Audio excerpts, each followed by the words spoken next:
मैं professor Ashwini Kumar, JP शिक्षक प्रशिक्षण महाविद्यालय बियावानी बिहार शरीफ। तो हम जो है बीएड सेकेंड ईयर का पेपर 9 असेसमेंट फॉर लर्निंग अधिगम के लिए आकलन का 4th यूनिट डाटा एनालिसिस के बारे में पिछले क्लास में चर्चा किए थे। उसी को हम आज जो है और आगे चर्चा करेंगे। कल हम लोग पढ़े थे डेटा के बारे में, उसका कंसेप्ट पढ़े थे, उसकी परिभाषा, उसका अर्थ एवं डेटा के बारे में। तो कल और जो है डेटा के बारे में बचा हुआ क्लास जो है आज हम उस चीज़ को कंप्लीट करेंगे। तो कल हम देखे थे कि डेटा जो होता है वो डेटा वर्ग रहित और वर्ग सहित होता है। वर्ग रहित और वर्ग सहित माने एक में क्लास इंटरवल है और एक बिना क्लास इंटरवल का। तो उसमें कल हम देखे ये दो चीज़, आज हम देखेंगे कि वर्ग सहित जो डाटा होता है वो भी 3 प्रकार के होता है। तो उस चीज़ को आज हम देखते हैं। वर्ग सहित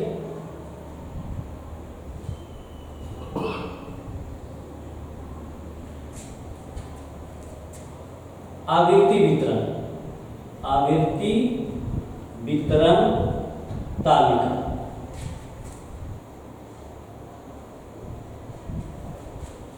वर्ग सहित आवृत्ति वितरण तालिका है। ये 3 प्रकार के होते हैं। एक है बाह्य वर्गीकरण,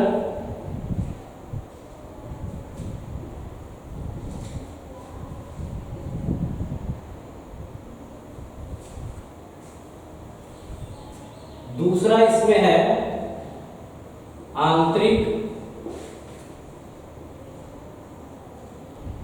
वर्गीकरण और तीसरा होता है सीमांकन।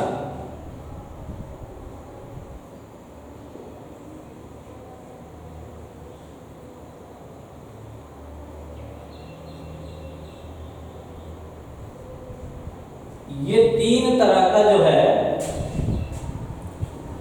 वर्ग सहित डाटा होता है। अब इसको हम देखते हैं। वर्ग सहित है, वर्ग सहित मतलब क्लास इंटरवल इसमें रहेगा, बिना क्लास इंटरवल का नहीं होगा। पिछले क्लास में हमने बताया था कि बिना क्लास इंटरवल का और क्लास इंटरवल के साथ कैसे डेटा रहता है। तो आज इन तीनों को हम देखते हैं। ये फर्स्ट जो हम लेते हैं, इसमें वर्गांतर जो है फर्स्ट वर्गांतर और ये वर्गांतर 2, दूसरा और तीसरा वर्गांतर। ये 3 तरह का जो है वर्गांतर होता है। तीनों में थोड़ा थोड़ा डिफरेंस देखने के लिए मिलेगा। ये है 90 से 100, ये आपका 80 से 90, 70 से 80, ये हो गया 60 से 70 और 50 से 60। तो इस तरह के अगर डाटा है तो इसको बोलते हैं बाह्य वर्गीकरण। बाह्य वर्गीकरण डाटा है ये। 90 से 100, 80 से 90, 70 से 80, 60 से 70, 50 से 60। अब देखिए ये यहाँ पर जो है 50 से 60, 60 से 70, 70, 80, 80, 90, 90, 100। तो इस तरह का अगर डाटा होता है तो ये कहलाता है बाह्य वर्गीकरण डाटा। क्लियर? अब इसमें जो है वर्गांतर 2 में देखेंगे कि ये आंतरिक, ये बाह्य तरफ है, एक रहेगा आंतरिक तरफ रहेगा। तो उसमें वर्गांतर आता है ये 90 से 99 तक, फिर ये 80 से 89, ये 70 से 79, 60 से 69 और 50 से 59। इस तरह का जो है ये डाटा रहता है। अब क्या है, ये दूसरे तरह का डाटा देख रहे हैं, इसमें 90 100 है तो इसमें 90 99 ही है ना। या इस तरह से समझिए कि ये 50 से 60, ये 50 से 59 है, 59 के बाद जो 60 है ऊपर चला गया, 60 से 69 तक, फिर 70 से 79 तक, 80 से 89 तक और 90 से 99 तक। तो ये जो डाटा होता है ये आंतरिक वर्गीकरण के रूप में होता है। क्लियर? अब जो है हम डाटा देखते हैं कि ये सीमांकन के रूप में क्या होता है। सीमांकन से समझिए कि ये जो डाटा है, ये जो डाटा है इसको किस सीमा तक हम ले सकते हैं, नीचे या ऊपर, किस सीमा तक ले सकते हैं। अगर हम ये 1.4 लिखते हैं तो बराबर में क्या लिखेंगे, 9 या 8। इसको जब भी लिखेंगे तो ये 8 लिखेंगे, 9 इसको नहीं लिखेंगे। 9 लिखने का मतलब है कि ये कम से कम आपको जो है यहाँ पर अगर 6 रहता है तो इसको हम 9 से डिनोट कर सकते हैं।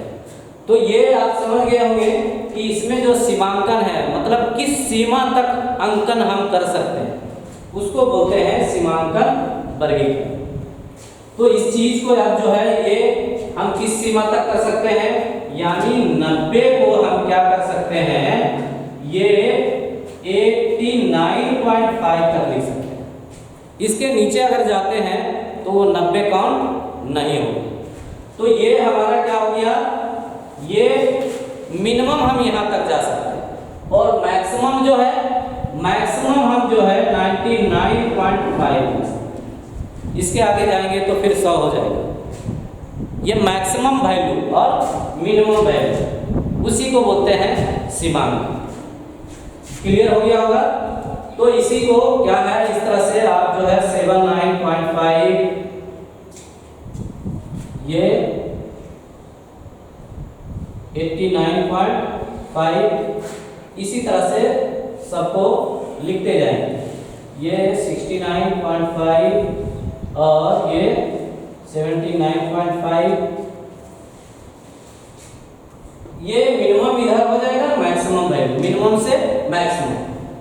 इस तरह से आप जो है लिख सकते हैं।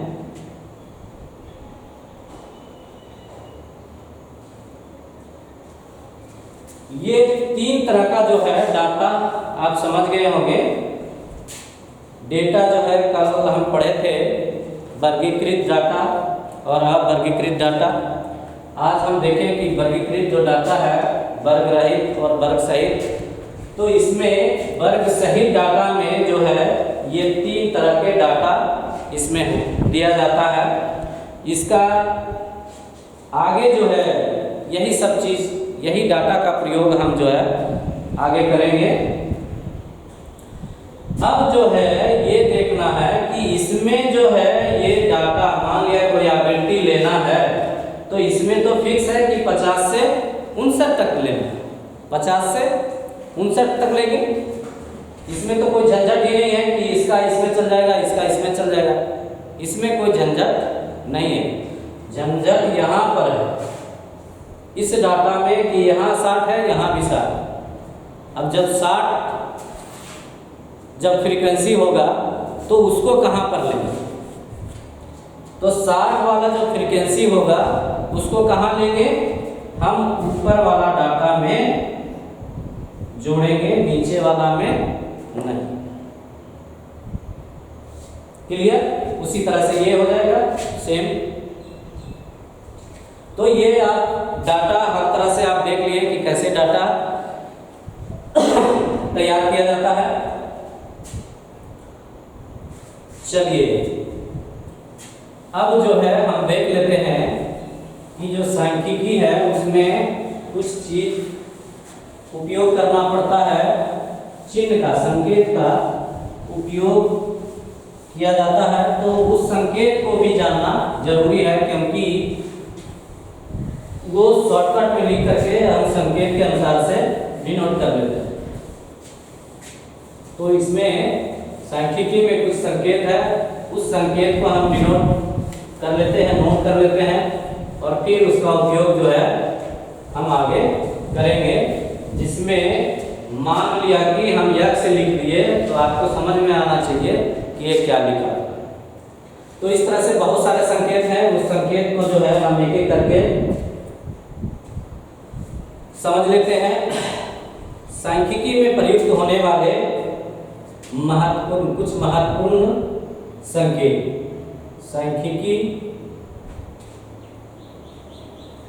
सांख्यिकी में उपयोग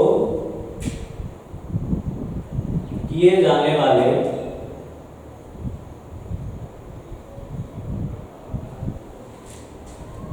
कुछ महत्वपूर्ण संकेत।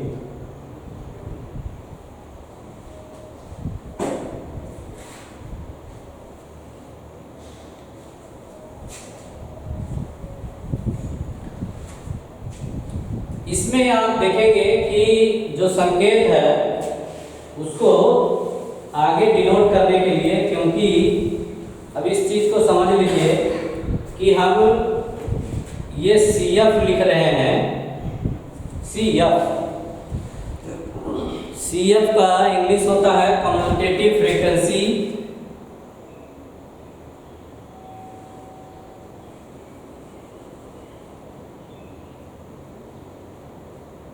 Commutative frequency. अब जो है ये इतना बड़ा चीज को क्या करना है, हमको सिर्फ CF लिखना है। इतना लिखने के बदले जो है हम क्या करेंगे, सिर्फ CF लिखेंगे। तो यही होता है आपका संकेत रूप। संकेत रूप में जब हम आगे मैथमेटिक्स रूप में जाएंगे तो ये आपको बहुत काम आएगा। तो इसी तरह से बहुत सारे जो हैं संकेत हैं। इसमें आप देखिए ये यक्स बराबर होता है स्कोर,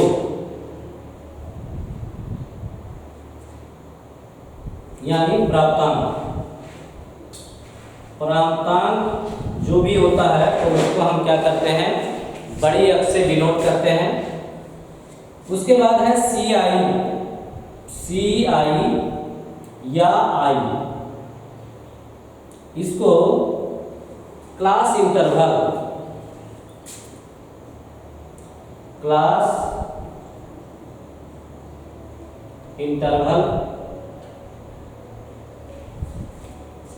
यानी वर्ग का आकार।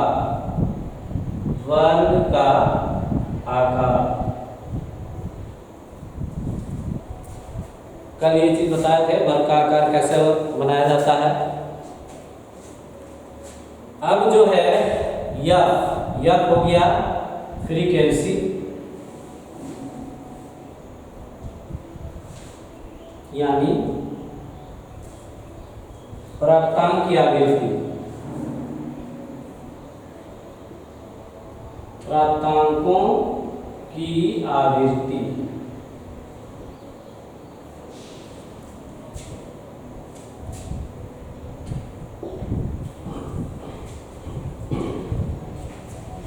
उसके बाद सिग्मा यक्स है।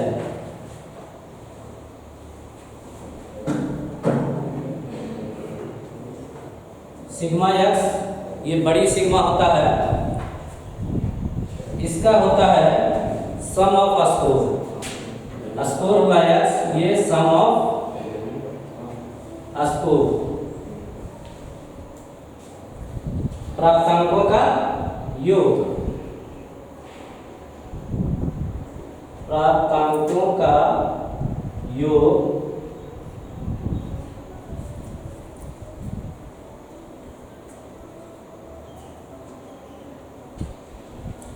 यन होता है पदों की संख्या, यानी total sum of frequency, total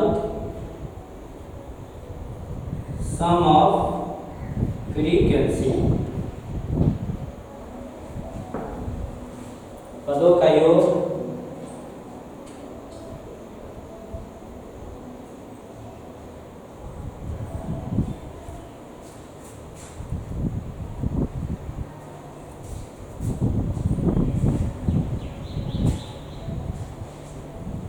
note कर लीजिए।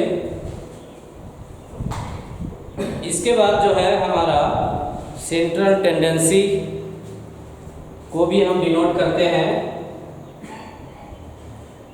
सेंट्रल टेंडेंसी जो माध्य माध्यिका बहुलक होता है उसको डिनोट करते हैं।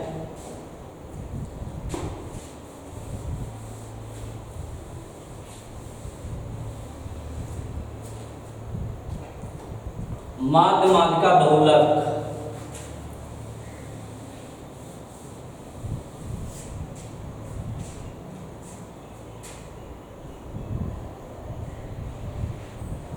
यम से डिनोट करते हैं मध्यमान, मध्यमान या इसको बोले माध्य, मीन।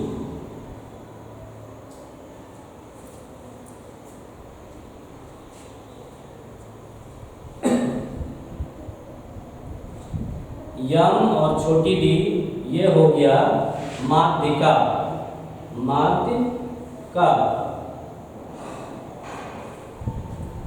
मीडियन,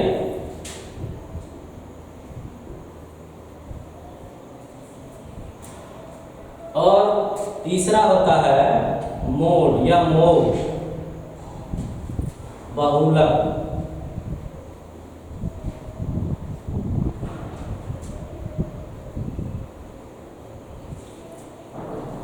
ये आपका है इसको बोलते हैं सेंट्रल टेंडेंसी।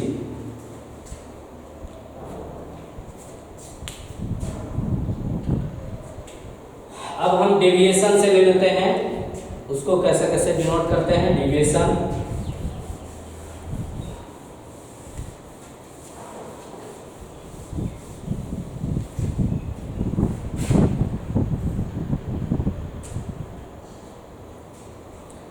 डिविएशन जो होता है विचलन, विचलन आपका जो है 4 प्रकार के विचलन होते हैं। रेंज होता है, रेंज प्रसार, एक एक करके हम जो है चर्चा आगे करेंगे इसका। अभी सिर्फ जो है ये डिनोट कर लें कि किसको किस तरह से। अब क्या है, इतना लिखने के बदले सिर्फ इतना हम डाल करके आगे जो है, जिसमें कि आपको भी सहूलियत हो और हमें भी सहूलियत हो। कम लिखना पड़ेगा, आप समझ जाएंगे। तो इसलिए ये सिंबल देना बहुत जरूरी है। चतुर्थांश विचलन, क्वार्टाइल डिविएशन, Q बड़ी और D ये हो गया क्वार्टाइल, क्वार्टाइल डेविएशन।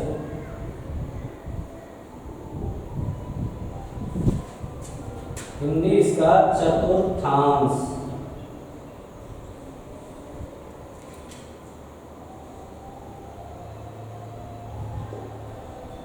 विचलन,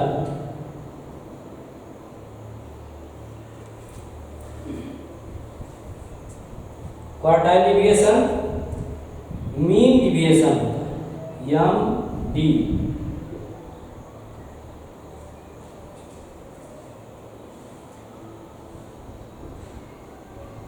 मीन डेविएशन।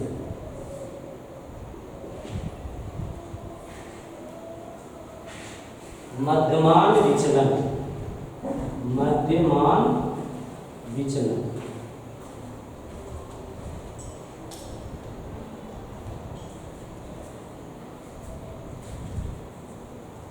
और एक है स्टैंडर्ड डिविएशन, SD।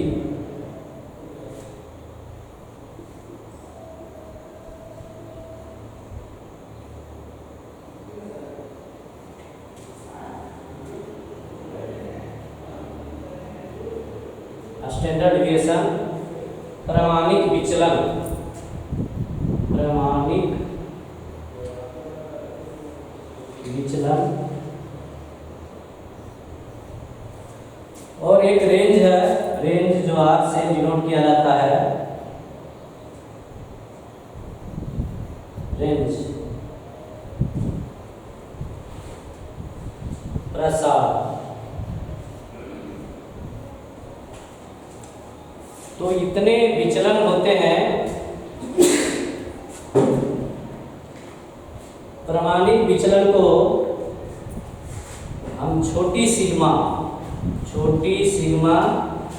से भी डिनोट करते हैं। छोटी सिग्मा का ये स्टैंडर्ड डिविएशन छोटी सिग्मा से भी डिनोट करते हैं। और एक है रो, सहसंबंध गुणांक, स्पीयरमैन का सहसंबंध गुणांक, जिसको ये रो बोलते हैं, रो। तो ये सहसंबंध गुणांक के लिए उपयोग किया जाता है स्पीयरमैन का। स्पीयरमैन के सहसंबंध गुणांक के। तो इस तरह से क्या है कि आज जो है ये सांख्यिकी में उपयोग किए जाने वाले कुछ महत्वपूर्ण जो है संकेत थे।